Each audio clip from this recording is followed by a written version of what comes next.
오늘 요 부분까지가 이제 고린도전서의 첫째 부분이 이제 끝이 납니다. 그래서 학자들은 말하기를 사도 바울은 요까지 적으려 했다는 겁니다. 왜냐하면 그들에게는 시기와 분쟁이 있고 또 교만하고 또 세상 지혜를 자랑하려고 하고 그래서 사도 바울은 그걸 들었기 때문에 요까지 딱 적으려고 했습니다. 그런데 이제 오늘 끝났을 때 또 다른 소식이 날아듭니다. 5장에 너희 중에 심지어 음행이 있다함을 들었으니 그래서 또 이제 5장을 적게 되었다. 그래서 오늘 요 부분은 첫 번째 부분에 이제 결론에 해당되는 이제 부분입니다.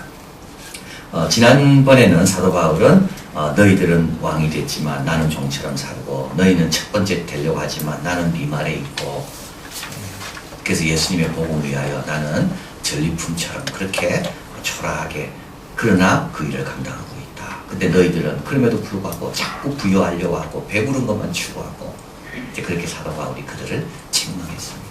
그러고 나서 14절 분위기를 이제 바꾸는 거죠. 내가 이렇게 말한 것은 너희를 부끄럽게 하려고 이것을 쓴 것이 아니다. 내가 바로 너희의 아비이기 때문에 이렇게 썼다. 내 마음은 더 아프다. 이걸 여기서 강조하는 거예요. 오히려 너희를 내 사랑하는 자녀같이 권하는 것이다. 자, 그러면서 이제 15절 같이 읽어봅니다. 그리스도 안에서 1만 스승이 있을 때 아비는 많지 아니하니 그리스도 예수 안에서 복음으로써 내가 너희를 낳았습니다. 스승은 많지만 아비는 한 분밖에 없다. 너와 나와의 관계는 스승의 관계가 아니라 바로 아버지와 자녀 관계다. 그래서 내가 이렇게 이야기한다. 라고 이제 이야기하는 거예요. 스승은 누굽니까? 스승은 낳은 자를 가리킵니다. 스승은 절대 나갈 수가 없습니다. 학교 선생님들은요, 우리 학부형들이 낳은 아이를 가리키잖아요. 그 아이들을 모아 가리키지, 스승은 절대 낳는 사람은 아닙니다. 이 아버지와 스승의 차이가 여기에 있습니다. 또 스승은, 공과 시간에만 가르치죠. 집에 가서 뭐 밤새 안 가리킵니다. 또 스승은요, 그건 인위적인 관계입니다. 자연적이지 않아요. 스승이 존경받으려면 노래 많이 해야 돼요. 스승이 인정받으려면 아이들에게 많은 것을 희생해야 돼요. 그러나 부모 자식 간에는요, 그냥 끌리는 거예요. 그냥 인위적이지 않죠. 또 스승은 뭡니까? 공짜로 가르치는 사람 아무도 없습니다. 다 싹받고 가르치지. 아무리 훌륭한 스승도요, 보답을 해야 되고 감사를 표현해야 되고 그 관계가 끝나면 스승의 관계도 끝나게 됩니다. 훌륭한 스승도 다 그래요. 그럼에도 불구하고 그보다 더 가르치는 분이 훌륭한 분이지 아무것도 안 받았는데 가르치는 사람이 있나 세상에요? 없습니다. 그런 사람이 있습니까? 교회 말고는 없습니다. 우리가 그분에게 드릴 수 있는 것보다 더 가르치는 훌륭한 선생님은 있지만 아무것도 없는데 데려다가 가르치는 사람은 아무도 없습니다.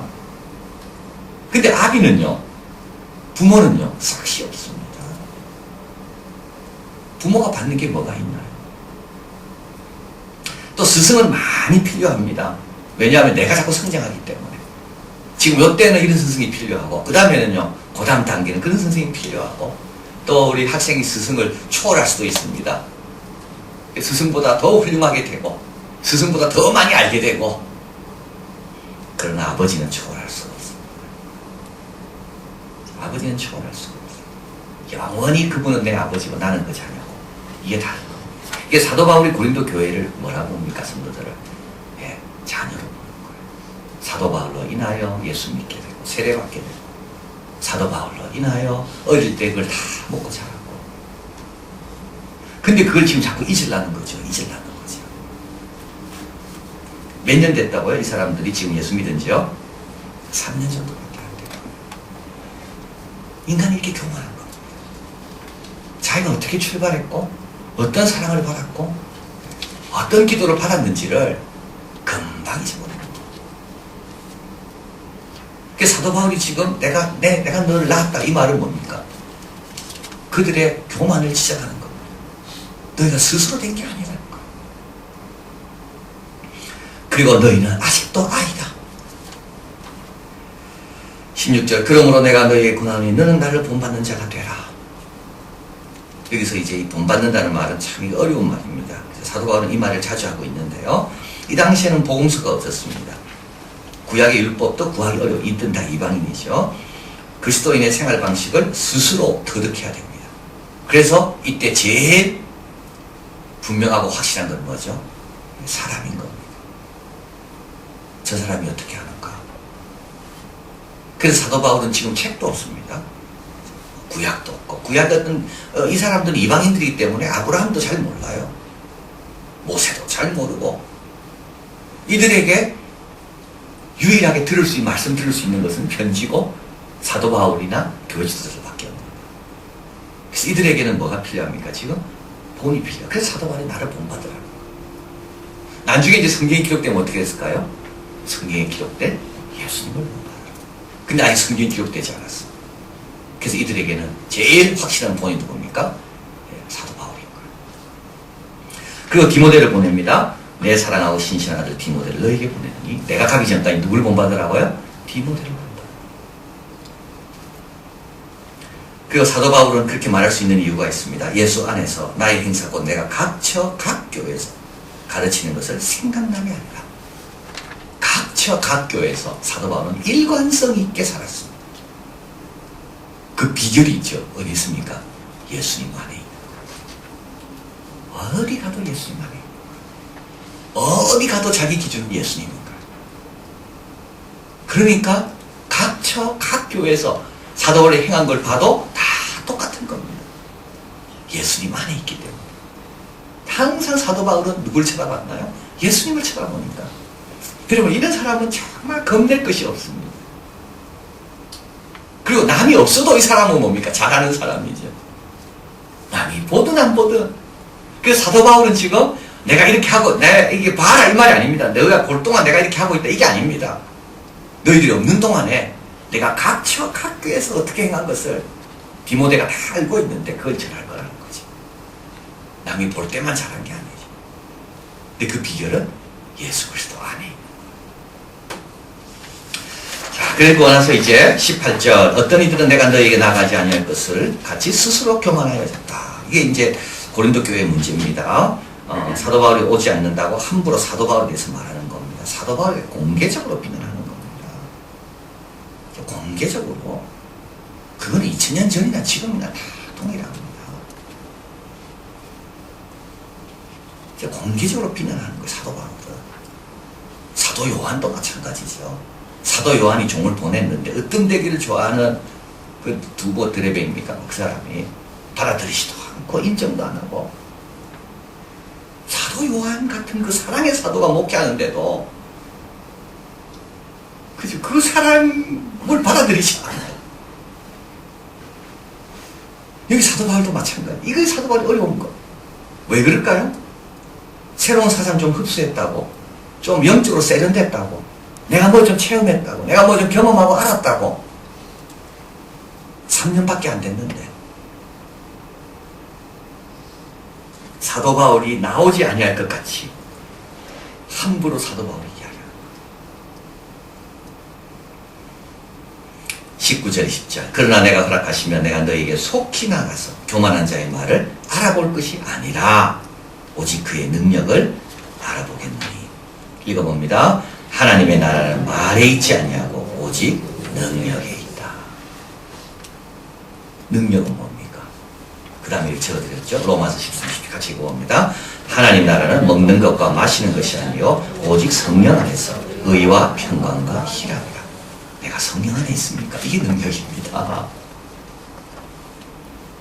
그래서 주님이 주신 기쁨이 내 안에 늘 있습니까? 이게 능력입니다. 하나님의 의 앞에 내 자신을 또 꺾을 수가 있나요? 이게 능력인 겁니다.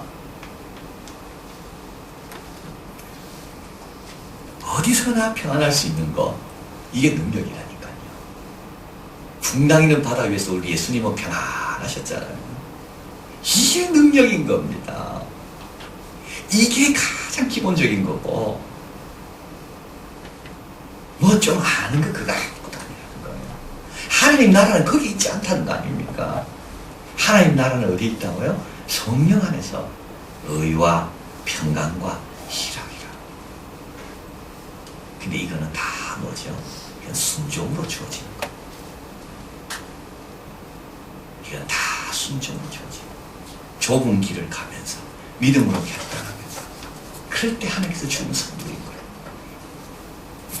말만 갖고는 안 된다는 겁니다. 능력이 있는가.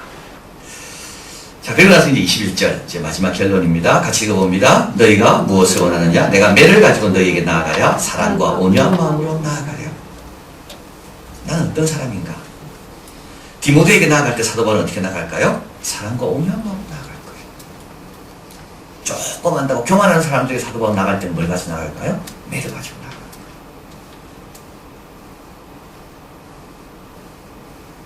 자, 신령한 아들이 디모데가 있습니다. 그렇지 못한 교회 고린도 교회 성도들이 있습니다. 어떻게 다릅니까? 신령한 아들은 뭡니까? 자꾸 보내고 싶어요. 본이 되라고. 이 사람 좀 본받으라고. 고린도 교회 교인들은 보내면 큰일 나요. 사도 바울은 절대 안 보내요. 그런 교인들은. 내가 어떤 사람이 돼야 됩니까? 야, 주님 좀 보내고 싶은 사람이 돼야 되는 거예요. 내가 늘 주의 예수님께서 저 사람 어디 가나 또 누구 만나나, 저 사람 만나면 또 영향받는데, 저 사람 때문에 시험 드는데, 야, 저 사람 좀 안 만나야 되는데. 그래야 되면 안 돼요. 디모데처럼 누가를 보내면 좋을까? 야, 저 사람은 저기 가도 틀림없이 잘할 거다. 보낼 사람입니까? 안 그러면 주의를 받아야 될 사람이에요. 또 수고를 덜어줄 자입니까? 사도 바울이 수고를 덜어주죠. 사도 바울이 여기서 열심히 일하는 저기 문제가 생겼어. 너무 무거워, 마음이 무거워. 그래서 사도 바울이 짐을 덜어주기 위해서 디모데가 가는 거. 안 그러면 그 사람 때문에 사도 바울이 짐이 더 생깁니까? 고민이 더 생기고. 이것도 힘들어. 정말 힘든데 왜 저 사람까지도 나를 문제를 이렇게 나를 더 괴롭히는가? 여러분, 그런 사람입니까? 성장한 자입니까? 어린아이 상태에 있습니까? 계속 성장하고 계속 깊어지고, 그 뒤로의 그림에서 나아진다는 건 뭐라 그랬나요? 겸손이라고 그랬어요. 더 겸손해지고. 그 기도 제목으로 삼으셔야 돼요. 저도 마찬가지예요. 더 겸손해지고. 야, 저 사람은 왜 이렇게 작년보다 올해가 더 겸손할까? 내년도에는 왜 저렇게 더 겸손한가? 그게 뭡니까? 그게 더 나아지는 거. 고린도 교회는요, 조금 지혜 가졌다고, 조금 성공했다고, 은사 받았다고 교만한 거예요. 어린아이 상태에 있는 거예요. 내가 무엇을 가지고 무엇을 원하느냐? 내가 매를 가지고 너에게 나아가랴. 사랑과 온유한 마음으로 나아가랴. 그리고 또 우리는 또 아비인가? 안 그러면 계속 자녀입니까? 아비는 뭔가요? 사도말같이 십자가를 지어야 되는 거예요. 한번 읽어봅니다. 갈라디아 4장 19절. 나의 자녀들아, 너희 속에 그리스도의 형상이 이루기까지 다시 너희를 위하여 해산하는 수고를 하노니. 이게 아버지. 끝이요. 이 십자가를 끝까지 지고 주님께서 가져가실 때까지 끝까지 감당하는 게, 이게 누구라고? 이게 아비인 거예요. 이게. 야, 이까지다. 이건 아닌 겁니다. 이건 스승입니다. 일만 스승이에요. 그거는. 아비는요, 다시 해산하는 수고를 한다 그러잖아요. 다시 시작해도 괜찮은 거. 아버지는. 우리가 그런 마음으로 신앙생활을 해야 되는 겁니다. 아비의 심정으로. 해산할 때도 너무 괴로웠지만, 근데 그 갈라디아 교인을 향해서 내가 다시 해산하는 수고를 한다. 왜요? 그건 아비니까. 사도 바울은 자신을 그리스도의 일꾼이요 하나님의 비밀을 맡은 자라 그랬습니다. 자, 이 비밀이란 말이 그래서 어려운 겁니다. 다 드러나지 않아요. 참 숨겨져 있는 거예요. 너무 깊은 거예요. 이 비밀을 맡았기 때문에 이 일을 감당하는 데는 외롭기도 하고, 이 일을 감당하는 데는 인내도 필요하고 시행착오도 필요하고. 그러나 그리스도의 일꾼이기 때문에, 이 일꾼이라는 말은 청직이라고 했습니다. 주님께서 나에게 그걸 맡기셨기 때문에 맡은 자에게 구할 것은 뭐라고요? 충성이라고요. 다시 처음부터 시작한다 할지라도 또 충성하는 겁니다. 다시 해산하는 수고를 한다 할지라도 또 충성하는 겁니다. 군림하지 않지만 비율을 맞추는 것도 아닙니다. 이게 청직이라고 그랬습니다. 사람들의 판단에 흔들리지 않습니다. 아무도 나를 판단하지 마라 그랬습니다. 사도 바울은. 나를 판단하실 분은 하나님이시고 하나님은 마지막 그때 판단하지 지금은 판단할 때가 아니라 그랬어요. 하나님이 판단하시 그때가 판단이지 인간이 중간중간에 판단하는 건 아니라 그랬어요. 하나님께 판단 맡기고 인류 구원의 계획을 위해 주어진 일, 하나님의 큰 계획에 주어진 일에 내가 있다. 불렀던 찬송처럼 한 영혼도 그렇다는 거예요. 한 영혼도 다시 시작하는 게 해산하는 수고. 그래서 제가 보니까 세 가지가 있어야 되겠더라고요. 자신에 대해서는 뭐요? 겸손해야 됩니다. 조금 여러분 은혜 주실 때 더 겸손해야 됩니다. 뭐 좀 알게 될 때 더 다시 내가 돌아가야 돼요. 자신에 대해서는 겸손해. 이게 더 나아가는 거예요. 더 나아지는 거예요. 그리고 열매를 향해서는 뭐가 필요합니까? 수고 없이는 절대 열매 없습니다. 수고하지 않고는 절대 열매 없습니다.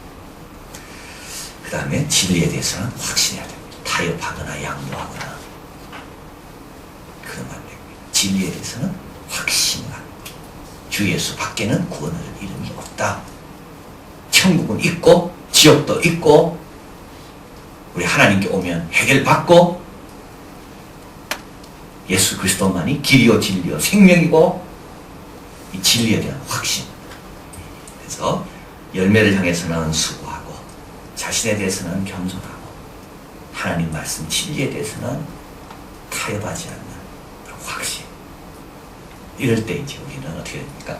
아비 역할을 계속 하게 됩니다. 그래서 하나님은 지금도 사도 바울처럼 그런 자를 찾고 계시고 지난 1년 동안 수고를 많이 하셨죠. 교회에서도 그렇고 가정에서도 그렇고 엄마의 역할을 한다고. 주님은 뭐라고요? 다시 하라는 거예요. 다시 해산하는 수고를 해라. 괜찮다. 다시 해라. 자, 첫 번째 단원이 종결됩니다. 이걸로 지혜에 대한 자랑에서 돌이켜 회개하라고 주님 말씀합니다. 자랑하는 말을 그치고 뭐 하라고요? 성장해라.